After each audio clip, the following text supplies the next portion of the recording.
Yan o. Lalagyan natin ng suka.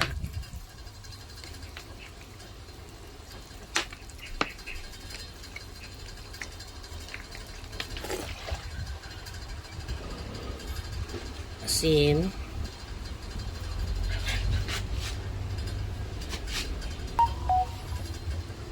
At asukal. Yan. Tapos haluin lang natin yan, ano.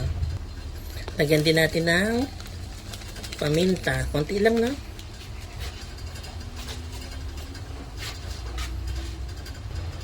Haluin lang natin.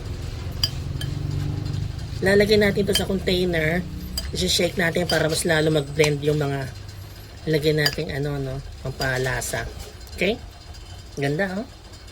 Transfer na natin sa container to. Tapos lagyan natin yung juice niya. Don't forget. Ayan.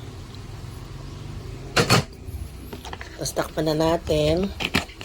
Ayan. Lagyan na natin sa rep. Masarap siya kung malamig, ano? Okay.